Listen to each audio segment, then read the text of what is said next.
Buen día.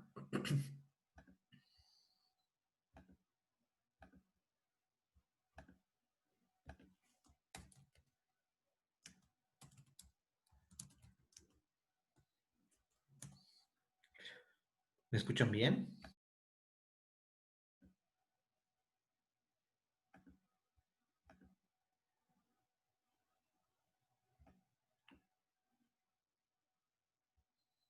Hola Marcelo, creo que hoy día es feriado ahí.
Buenos días.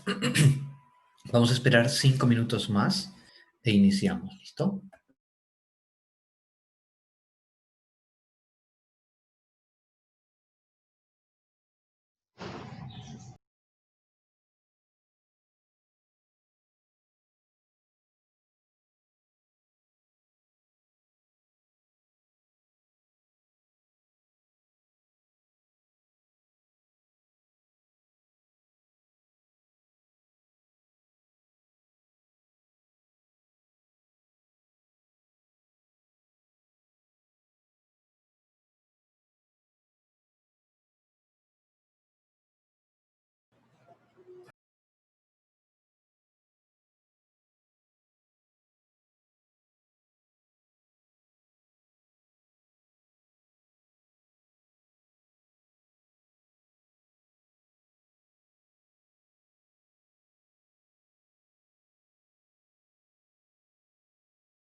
Listo, empecemos.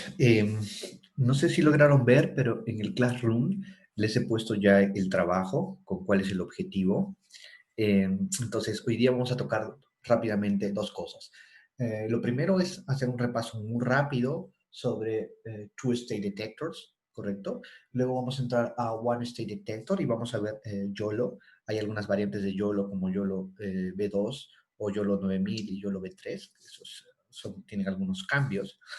Y después nos vamos a enfocar solamente en cómo hacer el trabajo, ¿correcto?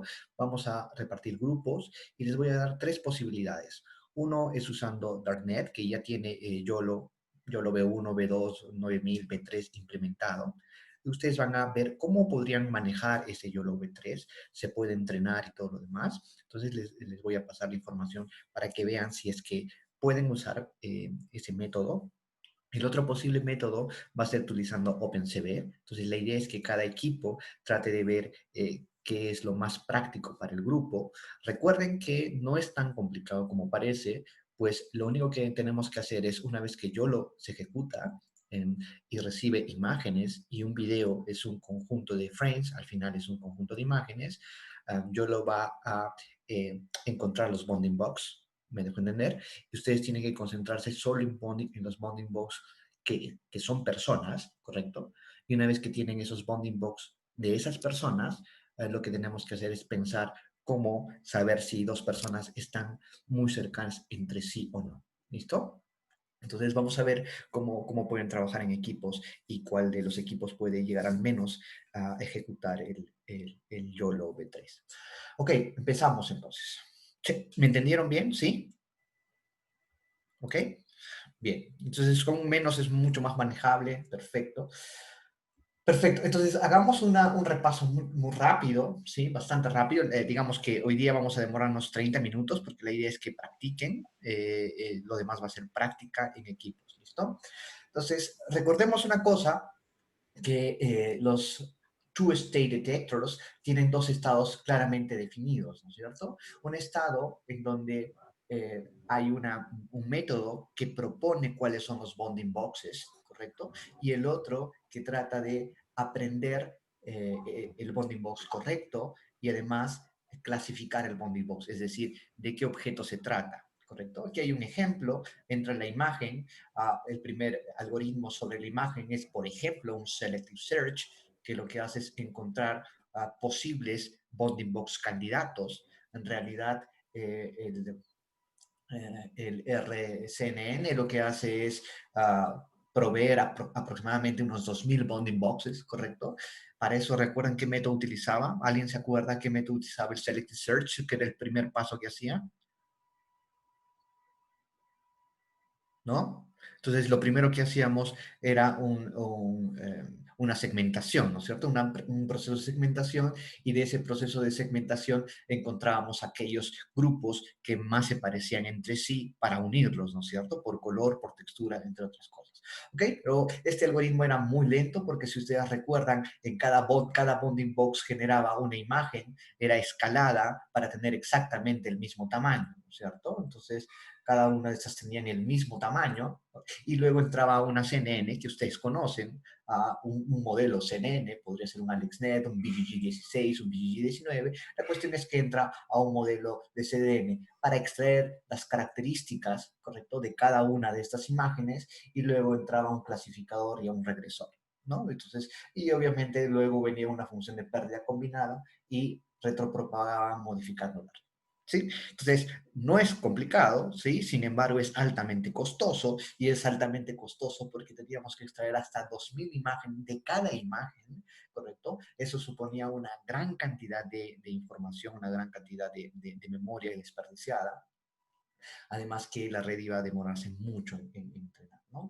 El problema de este algoritmo es que aproximadamente demoraba 48 horas en entrenamiento y no podía ser online, ¿sí? Dado que existen estos problemas, ¿correcto? El siguiente método que ven, aquí están muy claros las dos partes. Esta es la parte, toda esta parte de aquí es el primer estado, y toda esta parte de aquí es el segundo estado, ¿no? El segundo que habíamos visto es el two-state detector, ¿sí? Quiero ver si esto se está escuchando. ¿Correcto? El segundo era el fast RCNN, ¿sí? En este fast RCNN, ¿cuál de ustedes se acuerda cuál era la diferencia con el método anterior? ¿Qué es lo que hacía?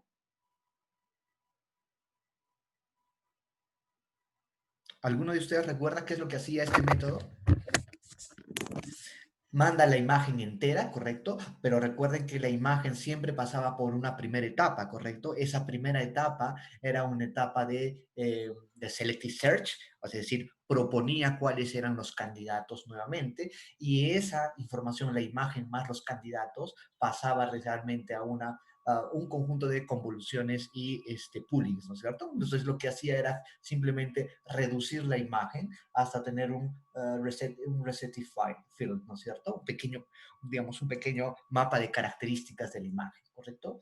A este mapa de características de la imagen, a cada uno de los campos, a cada uno de los bounding box, ¿sí? Nos convertía en un vector todos del mismo tamaño y lograba que todos esos vectores sean del mismo tamaño, pues porque usaba un ROI pooling. ROI significa es una región de interés, ¿no es cierto? Es una región de interés viene a ser una de estas partes, por ejemplo, y a esta pequeña región de interés le aplica un ROI pooling, exactamente eso que habíamos visto ayer, para que todas las, digamos, pedazos de imágenes sean exactamente del mismo tamaño.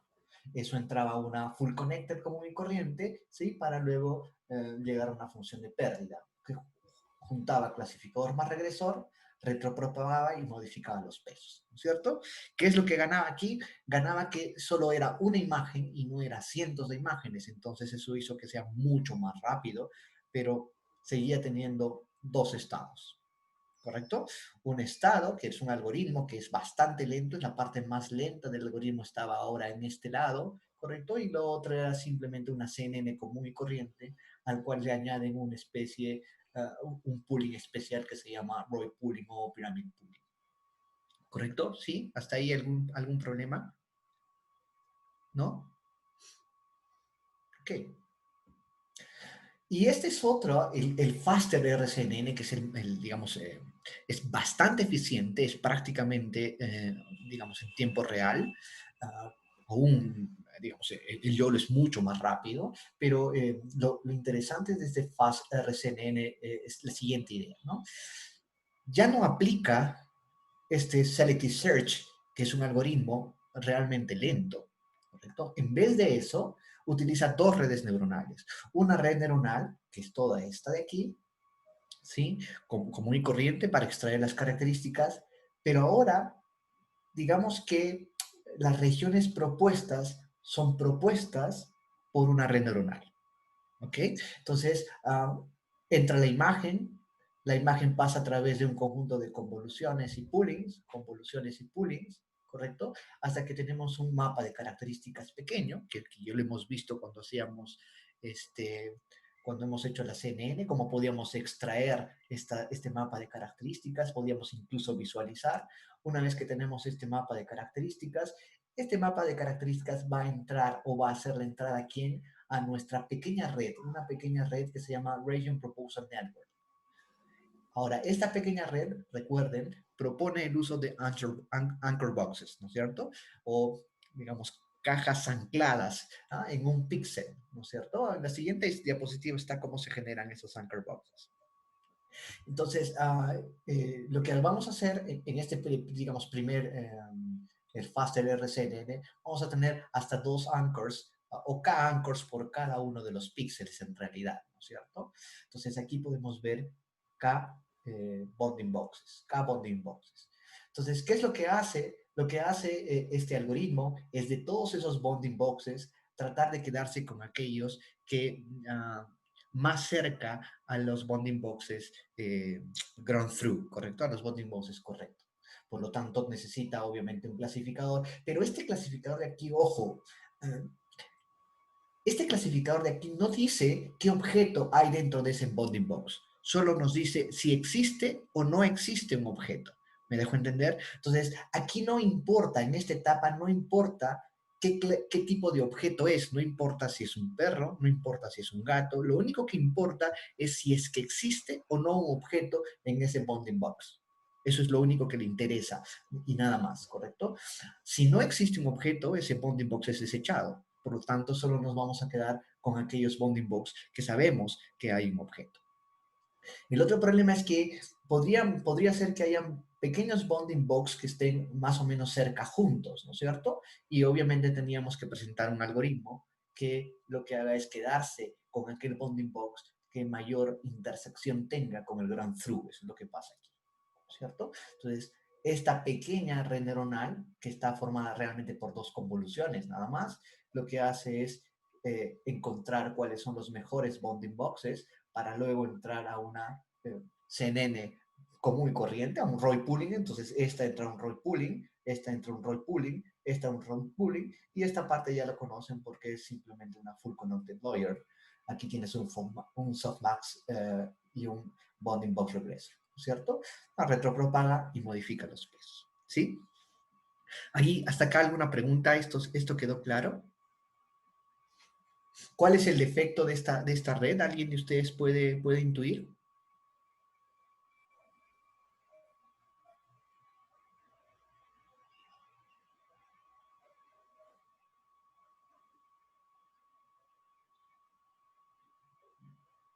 Si el objeto es grande en relación a la imagen, eh, el Region Proposal Network es capaz de encontrar un bounding box lo suficientemente grande. Sí, no tiene tantos problemas con los objetos grandes. ¿Por qué? Porque no se supone, sino que la red empieza a comparar cada bounding box, ¿no es cierto?, mediante el bounding box regressor, y se modifica el tamaño de esos bounding box con el proceso de aprendizaje. Así que va a detectar los objetos grandes. El problema va a ser con los objetos pequeños, que es el mismo problema que va a tener YOLO, como van a observar ustedes. YOLO 1, versión 1. La versión 2 ya soluciona ese problema. ¿Ya? Ok. Um, Ahora vamos a ver. Eh, Recuerden que este problema de aquí, este problema que está aquí, aquí atrás, es claro que sigue habiendo dos algoritmos distintos. Un algoritmo, una red neuronal que está entrenada específicamente para encontrar los region proposal, y otro algoritmo más grande que está encargada obviamente de hacer la detección propiamente dicha sea de paso. ¿Qué es la salida de la red? Oh, ¿cuál es la salida de la red? Y cuáles son los bounding boxes y las clases. Claro, la salida de la red, recuerden que eso hemos visto ayer, la salida de la red es digamos que es un vector que lo que contiene es, no lo tengo aquí, pero vamos a, gracias por la pregunta, Lucas. Déjame colocar esto aquí un segundo.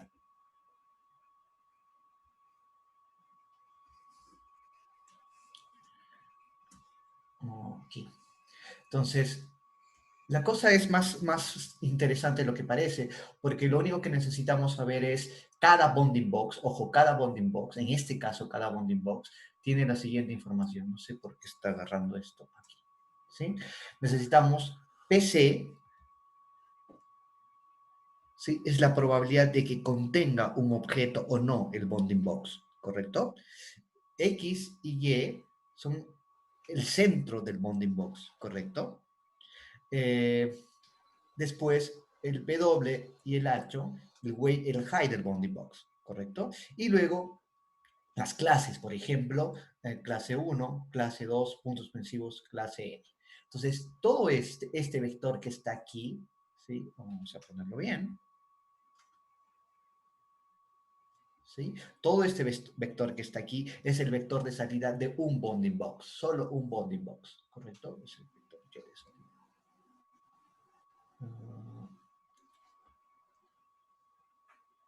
¿Me dejo entender? Entonces, esto que está aquí, ¿no? Es un valor entre 0 y 1, entre 0 y 1, ¿correcto? Si llega a ser 1, significa que ese bounding box, entonces aquí está el bounding, todo este bounding box tiene un centro, ¿correcto? Este bounding box tiene,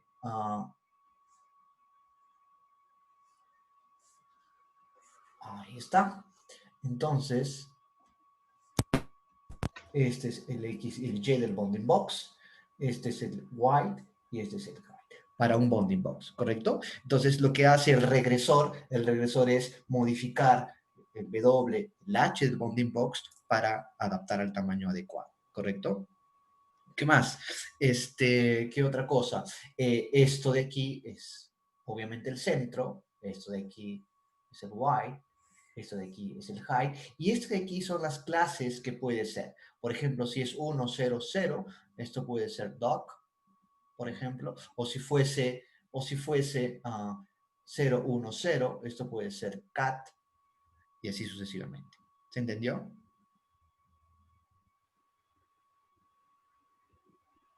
Es entrenada exacto para un número fijo de bounding box, ¿correcto? Por eso tú le dices cuántos anchor boxes vas a tener. Por ejemplo, son 9 anchor boxes por cada píxel, ¿no es cierto? Pero de todos esos bounding boxes que se generan, solo van a sobrevivir aquellos cuya probabilidad de que tenga un objeto sea alta. ¿Me dejo entender, Sergio? ¿Sí? Entonces, como en el ejemplo que está aquí, si te das cuenta, pueden haber varios bounding boxes, pero solamente sobreviven aquellos, o sea, quedan aquellos cuya probabilidad de que existe un objeto sea alta. Y es más, aquí, por ejemplo, en este ejemplo que está aquí, hay unos 3 bounding boxes que probablemente tengan una probabilidad alta de que exista ahí un objeto, pero en todos ellos hay uno que es el mejor y es aquel que mayor intersección tiene con el bounding box ground through. ¿Me dejo entender? ¿Sí? Ok. Bueno, eso lo vimos ayer. Entonces, YOLO es interesante porque cambia un poco la idea. ¿Listo? El número de bounding boxes, no, el número de bounding boxes, por ejemplo, es el número de anchor boxes. Aquí es no necesariamente, porque tú puedes tener 3 clases, Lucas, por ejemplo, digamos 3 clases, perro, uh, gato y no sé, y elefante, ¿correcto? Son solo 3 clases. Pero en la foto pueden haber 10 perros, 2 gatos y 15 elefantes. Entonces el número de bounding boxes no es el número de clases, no, es el número de objetos que existen en la imagen realmente. ¿Listo? Okay. Una parte complicada aquí es que para que ustedes puedan hacer eso, necesitan necesariamente que su dataset esté, obviamente, previamente etiquetada, es decir, que tengan los bounding boxes, ¿correcto? Eso es cierto. Para la segunda red sobreviven cuántos bounding boxes son o lo más probables. Van a sobrevivir, Luciana. De hecho, los que sobreviven son aquellos que, primero, tienen mayor probabilidad de que adentro exista un objeto, ¿no es cierto? De que el bounding box tenga un objeto, ¿correcto? Y además sobreviven aquellos que tienen mayor intersección con el ground through, ¿correcto? Eso. Entonces, ¿cómo se hace? ¿Cómo sé? ¿Cómo mido yo si es que es un buen, digamos, déjame ver un segundito? Aquí. Entonces utilizan intersection over union. Déjame ver esto. Over union. ¿Sí? Intersection over union, ¿sí? Entonces imagínate que tú tienes 2 bounding boxes. Un bounding box, ¿correcto? Esto es un bounding box, mejor dicho. Y el grand through es este que está aquí, ¿correcto? Entonces lo que vamos a hacer es, déjeme pintar esto de algún color. Sí. Okay. Entonces, intersection, esta vendría a ser la intersección, ¿no es cierto? Entonces tendríamos esto. Over union, entonces sería absolutamente todo lo que está aquí. ¿Sí? Y eso es el IOU, ¿correcto? De hecho, si es que el ground through está muy cerca del bounding box, perdón.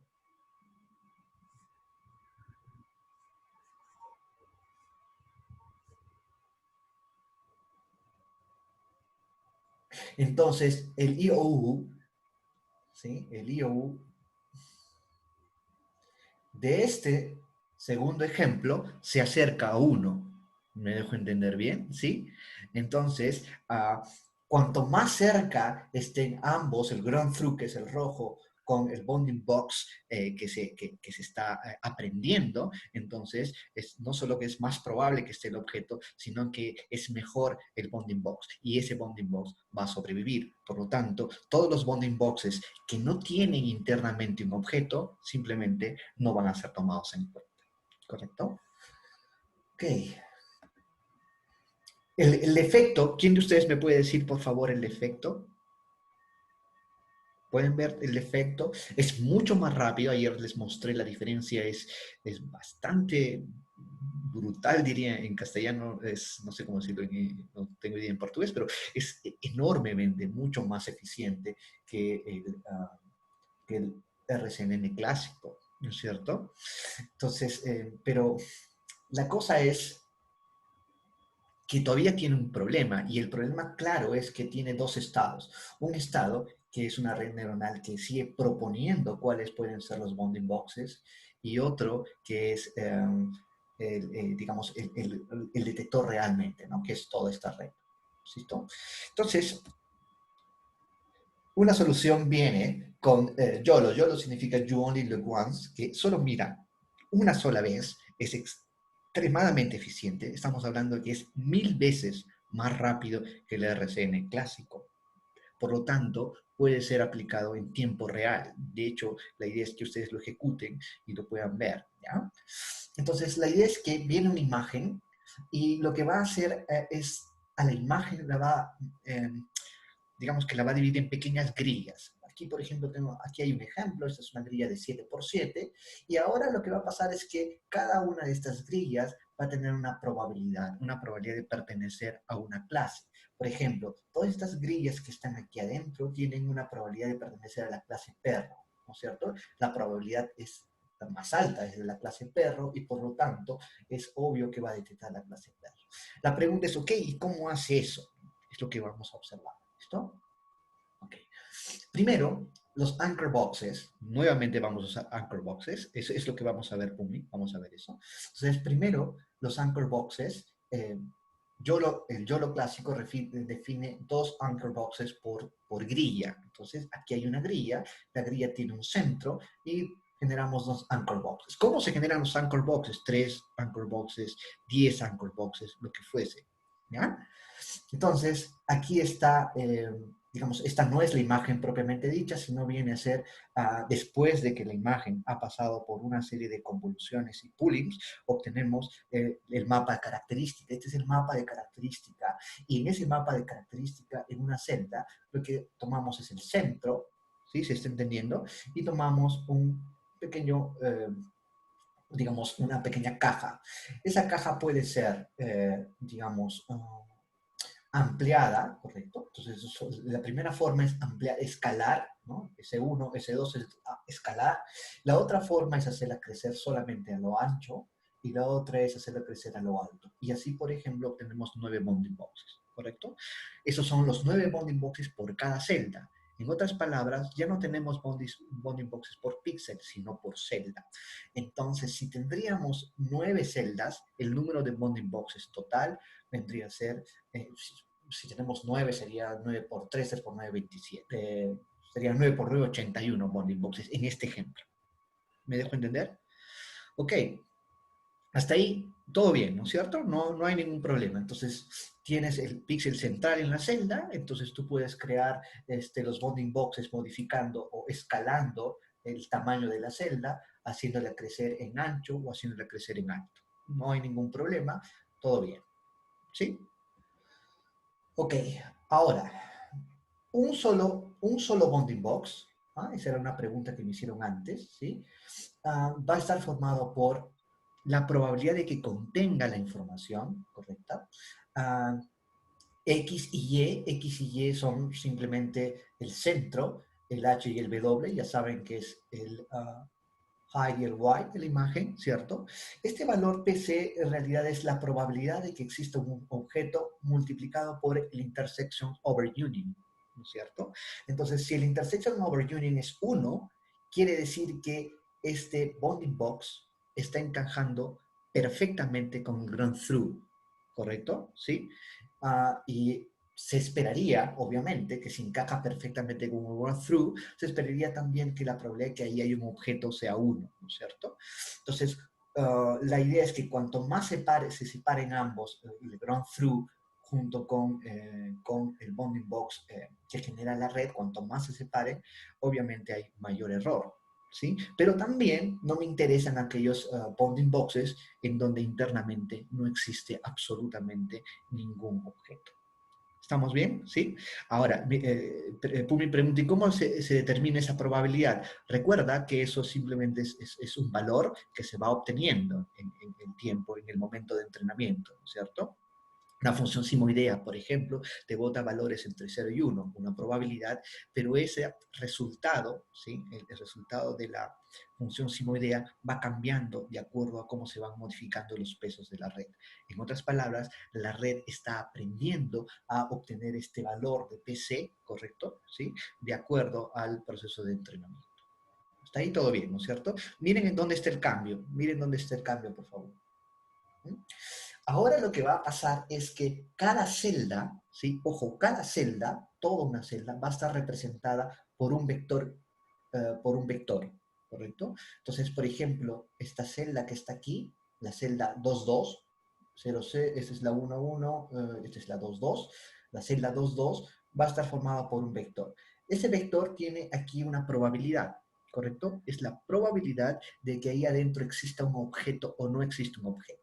Entonces, digamos, en esta celda, ojo, es en la celda, en esa celda, ¿existe un objeto o no existe un objeto? Entonces hay un valor entre 0 y 1, 0.8, que hay un 80% de que existe un objeto. Todavía no nos importa qué objeto es, nos interesa que sepamos que ahí existe con cierta probabilidad si es que existe o no existe un objeto ahí.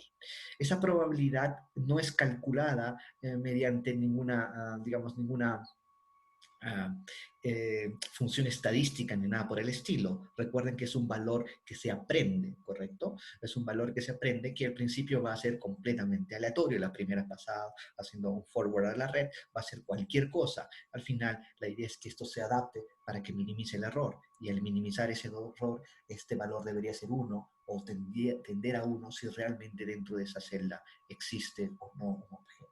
¿Listo? Pero ahora observen en color anaranjado, ¿sí? Este color anaranjado que está aquí representa solamente al bounding box 1. El color amarillo representa al bounding box 2, ¿correcto? Entonces, una celda, en este caso, esta celda tiene dos bounding box. Por lo tanto, esta celda está formada por digamos, por los dos bounding box. Cada bounding box tiene la probabilidad de contener un objeto, su centro, su ancho y su alto. Lo mismo para la otra bounding box. Recuerden que cada celda tiene el mismo número de anchor boxes. Si tú determinas de manera estática 9 anchor boxes, entonces cada celda tiene 9 anchor boxes. Por lo tanto, este vector tendría que ser de tamaño 9 multiplicado por 5, ¿no es cierto? Y además de tener la información de los anchor boxes, tiene algo más, tiene las clases. Aquí solo he puesto dos clases, suponiendo que sea perro o gato. ¿Hasta ahí se entendió? Entonces, cada celda, cada una de las celdas va a estar formado por un vector, ¿correcto? El Y, la salida de una celda, es un vector. Ese vector tiene información de cada uno de sus anchor boxes y además tiene información sobre las clases, ¿cierto? Este es un vector que tiene ceros y unos y solamente tiene un 1 indicando la clase de objeto que hay en esa celda. ¿Hasta ahí se entendió? ¿Todo bien? Ok. Ahora, pero la salida realmente, ¿por qué multiplica por 5? Ah, ahora les explico por qué por 5. Muy bien. Ahora veamos esto. La salida real del modelo no es esto. La salida real del modelo es un tensor. ¿Por qué un tensor? Porque para cada una de las celdas, por ejemplo, acá hay 3, 1, 2, 3, cada una de estas celdas siempre hay un vector de este tamaño. ¿Se entendió? Ahora, ¿por qué multiplicar? Ahora, esto de aquí, el output me está diciendo el tamaño total del tensor, el número de elementos total del tensor. Por ejemplo, el número de este tensor va a ser ¿cuántos? Son 9 celdas, por lo tanto sería 3 por 3, ¿correcto? Celdas, multiplicado por el tamaño de este vector. Y el tamaño de este vector vendría a ser el número de bonding boxes, que en este caso son solo dos bonding boxes, 1, 2, por 5. ¿Por qué por 5? Porque cada bonding box tiene un centro XY, tiene un weight, ¿correcto? Y tiene un height. Ahora me dejo entender. Entonces, como cada uno tiene la probabilidad de que existe el objeto, el X, Y, el W y el H, entonces cada bounding box tiene 5 parámetros. Son 5 parámetros por el número total de bounding boxes, que en este caso son solo 2 bounding boxes, más las clases, son 2 clases. ¿Correcto? Entonces, toda esta información me representa una sola celda, pero como tienes para cada celda esa información, entonces este es el tensor de salida. ¿Se entendió?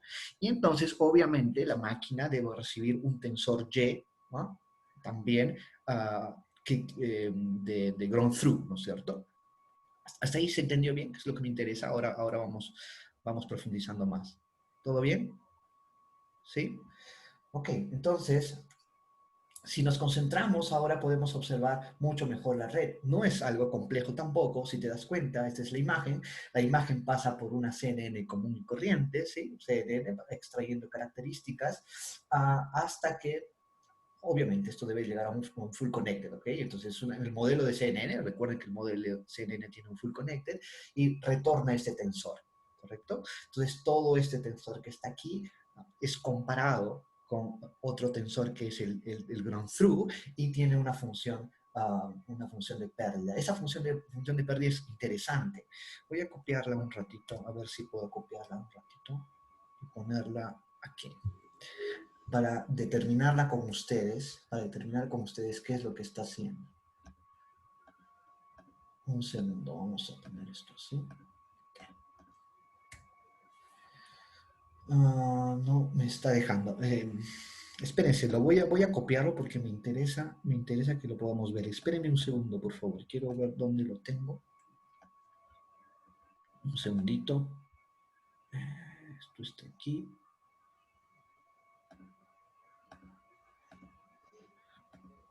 Un segundo.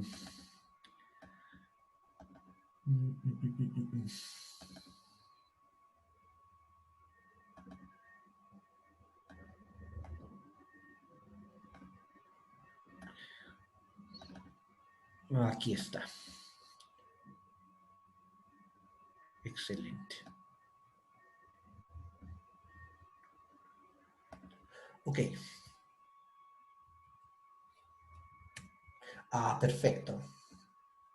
Quiero que ustedes observen esta función de pérdida, ¿correcto? Y vamos a interpretarla, ¿qué es lo que está haciendo la función de pérdida? Percátense que X y Y es el centro del bounding box. Percátense que W y H sub I, W y H sub I es el ancho y el alto del bounding box. ¿Sí? ¿Se entiende? High and wide del bounding box, ¿no es cierto? Este es C sub phi y C sub phi es la probabilidad de que ahí adentro exista un objeto, ¿no es cierto? Entonces esto puede ser 1 o puede ser 0, ¿correcto? No, perdón, esta es la probabilidad de que exista un objeto. Y este C era, déjame ver. Esta es la clase, perdón. Esta es la probabilidad de que ahí exista un objeto y esta es la clase, ¿no es cierto? Si es la clase 0, 1, etcétera, etcétera, etcétera. ¿Qué más? Dice, son más derivadas. Eh, Ojo, no entiendo que no deberían ser de 1 hasta ese cuadrado. No, espérate. Ahí, bueno, sí, sí, debería ser desde 1, pero yo he tomado desde 1 y ellos están tomando desde 0. Están tomando la matriz desde la posición 0, 0. Tienes razón. Correcto. Entonces, lo que están haciendo aquí es realmente interesante. Aquí lo único que están viendo es ver si la distancia, el centro, vamos a tratar de... Me interesa que entiendan bien esto porque es bien interesante. Ahí está. Y aquí vamos a poner un bounding box. ¿Correcto? Entonces... Y aquí vamos a poner otro bounding box. Aquí. ¿Listo? Entonces el ground through es el rojo, como siempre, y el azul es el que proporciona el modelo. ¿Listo? Entonces, aquí está el centro, más o menos, y aquí está el centro, más o menos. ¿No es cierto? Entonces, esta parte de aquí se está concentrando simplemente, ¿sí? Déjame ver, sí, esta parte. ¿Sí? Se concentra en analizar, ¿cierto? Digamos, la distancia entre estos dos centros. Realmente es una distancia entre los dos centros, ¿no es cierto? Ok. Pero eso está siendo para cada bounding box, porque esto es para cada uno de los bounding box, ¿correcto? Y además lo que está haciendo es para cada bounding box en cada una de las celdas. ¿Estamos bien hasta ahí? ¿Sí? ¿Qué es esa FC indicadora? Ok. Ahora, hasta ahí vamos a ver. Ahorita vamos a ver qué significa esto. ¿Sí? Por ahora lo que me interesa es que se entendió eso. Segundo, esta parte de aquí, ¿qué es lo que está haciendo? También lo pueden entender. Realmente lo que está haciendo es también medir la distancia que existe, ¿no es cierto?, entre este señor que está aquí y este señor que está aquí. Y este señor que está aquí y este señor que está aquí. ¿Correcto? Entonces, esto se concentra en el centro y eso se concentra en las dimensiones de la caja. Si la caja es muy chica o más grande. En otras palabras, la idea es que el tamaño de los bounding box se modifiquen hasta que esta función de pérdida se minimice, ¿cierto? Ese es el objetivo. Y no solo eso, esta parte de aquí, ¿alguien me puede decir de qué se concentra esta parte de aquí y por qué hay dos? ¿Alguien puede intuir por qué estos dos? Recuerden que estas son las clases, ¿no es cierto?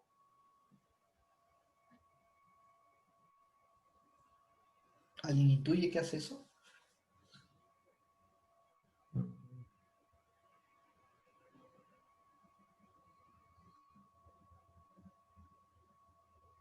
Correcto. Sí, y no solo eso.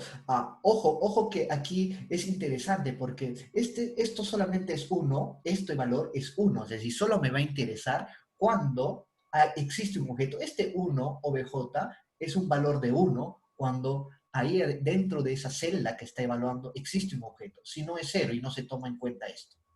Y este es al contrario. Este valor es uno cuando ahí no hay un objeto y es cero cuando ahí hay un objeto.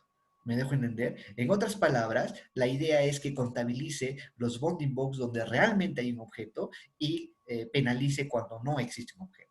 ¿Correcto? Eso es lo que está haciendo. Y finalmente este otro, que también es muy interesante, que es lo que está haciendo algo muy trivial, verificar si la probabilidad que me arroja de que ahí existe un objeto realmente es la que debe ser. ¿No? Si este es el grand true y ahí me dice que hay un objeto porque esto es 1 y este es un 0.9, entonces me está diciendo que es correcto, no hay mucho error. ¿Correcto? Muy bien, entonces eso hace. Entonces quiero que regresemos un ratito aquí y se den cuenta que no es tan complicado como parece. La parte más interesante ha sido pensar en esta función de pérdida, que es una función de pérdida bastante grande. ¿Ya? ¿Qué otra cosa decirles sobre esto? Bueno, aquí el modelo es una BGG, el modelo original era una BGG 16, si no me equivoco. No lo recuerdo, para ser honesto. Ahorita vamos a ver, creo que tengo el otro slide, ¿correcto? Entonces, veamos. Miren, aquí está, es un darknet, ¿no es cierto? Miren digamos, este modelo. Aquí está la imagen de entrada, entra una CNN, en este caso es un darknet, ¿correcto? Y hasta que llega a digamos, a una pequeña matriz de 7 por 7 de 1024. Entra un full connected, ¿correcto? Y luego tienes este tensor de salida, ¿no es cierto? Entonces, este es el tensor que tiene el X, el Y, W, el H, el score del objeto y la probabilidad de las clases, ¿correcto? Pero tienes uno para cada una de las celdas. Y después aplicamos la función de pérdida y retropropagamos. Entonces, no es tan complicado como parece. ¿Sí? Es muy ingenioso, es una sola red, no existe más que una sola red, por lo tanto es extremadamente rápido, ¿sí?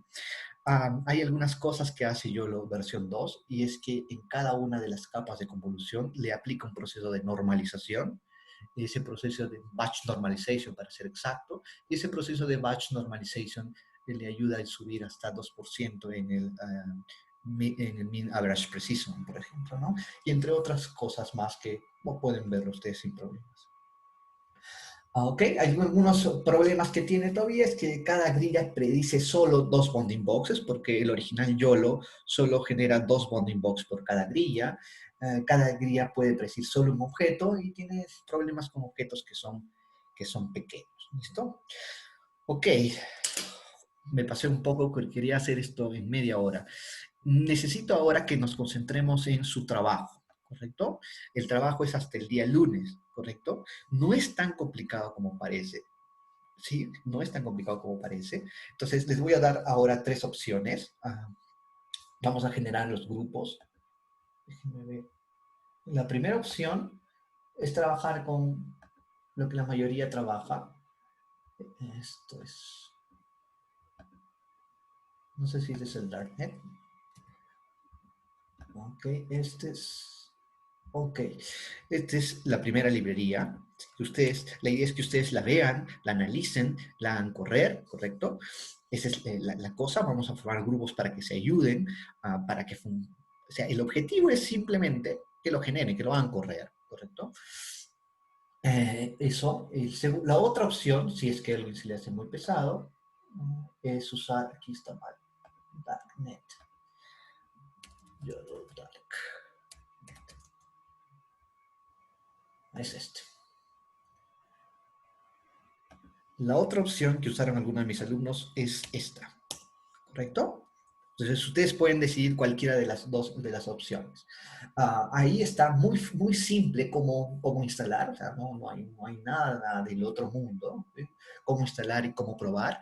Ahora, recuerden que en un video es un conjunto de frames, por lo tanto es un conjunto de fotos, y nosotros podamos pasar cada foto a YOLO para que detecte. Sin embargo, solo nos vamos a quedar, deberíamos hacer que su programa se quede solamente con aquellos bounding box cuya etiqueta es persona, ¿correcto? Entonces, una vez que nos quedamos con esos bounding box, podemos calcular el centro, o ya tenemos el centro, y verificar si dos personas están cerca o no.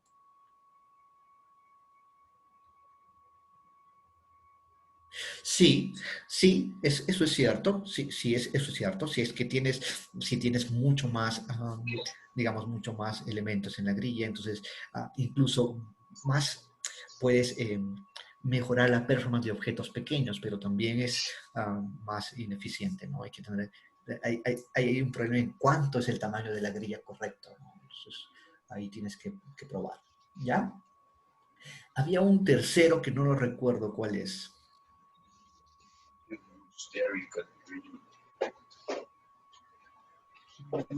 Dice, ninguna de las redes para vídeo tienen algún tipo de mecanismo para retención de objetos. Ah,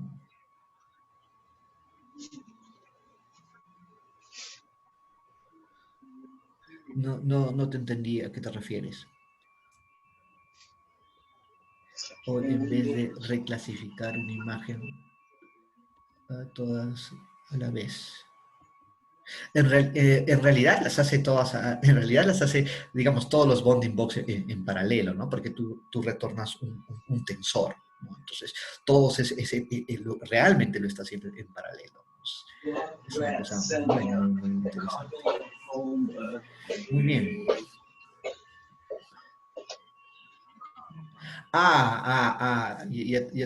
Claro, en un video tú puedes aprovechar, a eso te refieres, ¿no? En un video tú puedes aprovechar de que tú tienes un objeto en el frame 1 y la probabilidad de que ese mismo objeto esté en el frame 2 digamos, es alta, ¿no? Que esté muy cerca ese sitio. Sí, sí, es cierto, es una buena idea.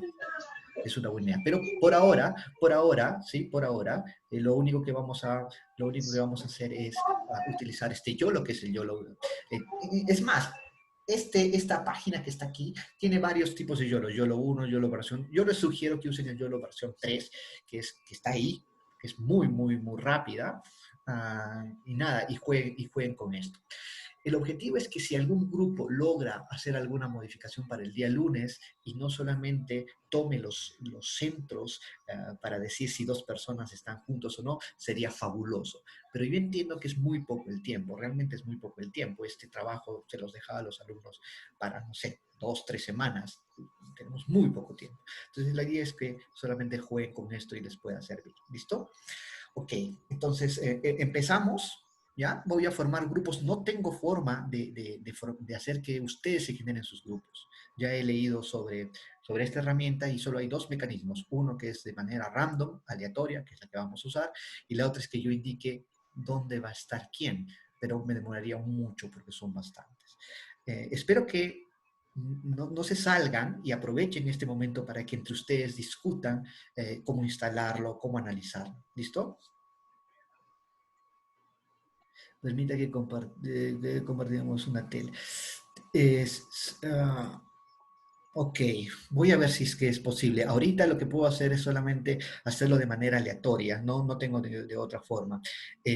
Lo que sí puedo hacer es activar para que todos ustedes activen sus cámaras y discutan en esos minigrupos. ¿Listo? Vamos de una vez porque el tiempo es corto y no nos va a alcanzar el tiempo. ¿Listo? Ok.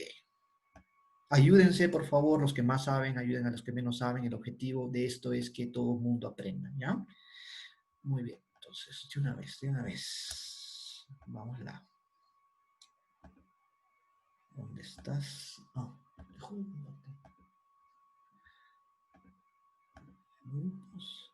¿Cuántos son? 35. Justo, 6 grupos de 5 personas. 7.